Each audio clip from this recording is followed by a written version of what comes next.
This is Albert's file. He's got a 1/4 inch scale, which is incorrect. I'm going to show you guys the safest way to go about changing the scale of the project. It should be 3/16 is equal to a foot. Okay. So if I zoom out, I'm going to show you what not to do. So what I'm going to do is B set right here for border scale, change 1/4 inch to 3/16.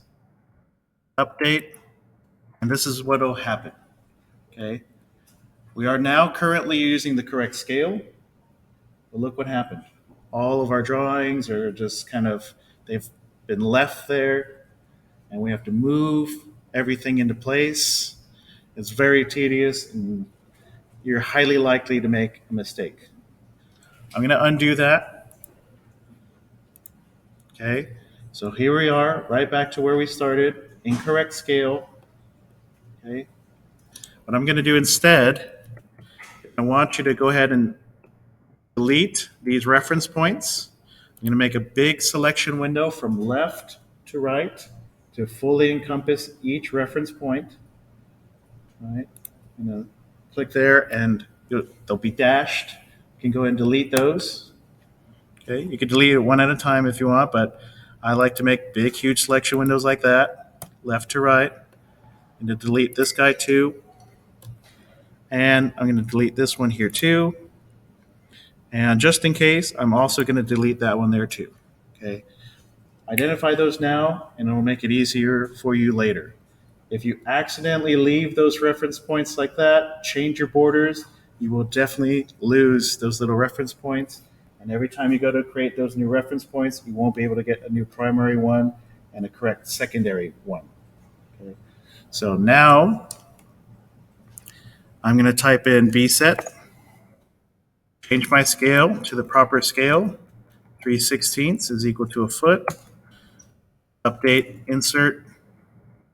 Okay. I'm going to go to border number 1. Quick navigate to border number 1. V enter, 1 enter. All right. I've got my first floor block here. I want to center that first floor block.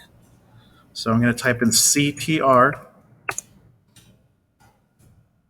And I should be able to select the block and all of the walls and windows at the same time by making a big selection window like that from left to right and hit enter. And it should center it relative to the border. It seems a little off.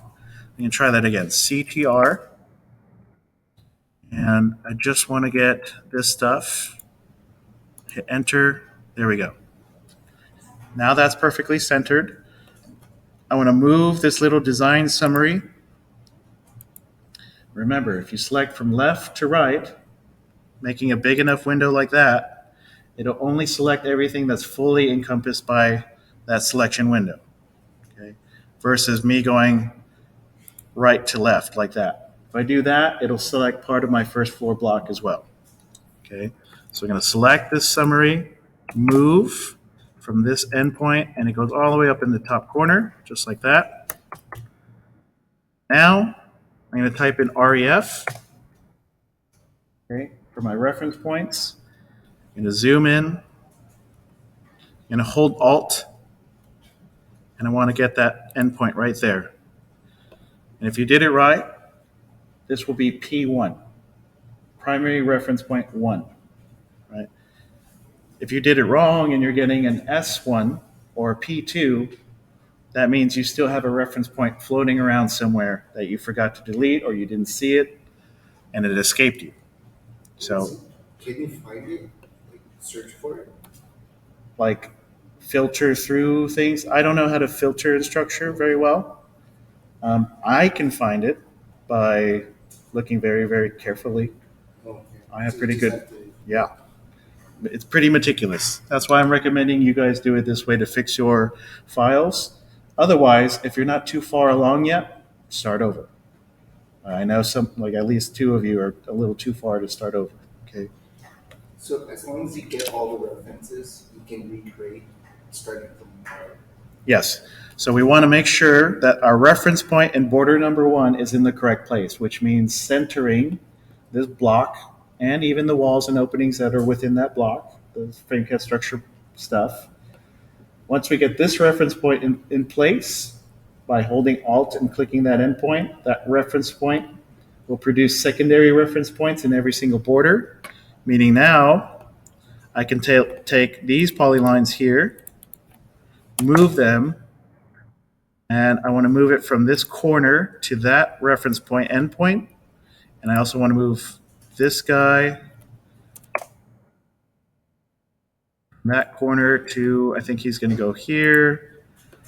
Your second story walls, I'm going to need LT2, my temporary layer. Right? And I'm going to select that and move it from this green dashed line, which represents those first story walls below, and then snap it to that secondary reference point. Oops.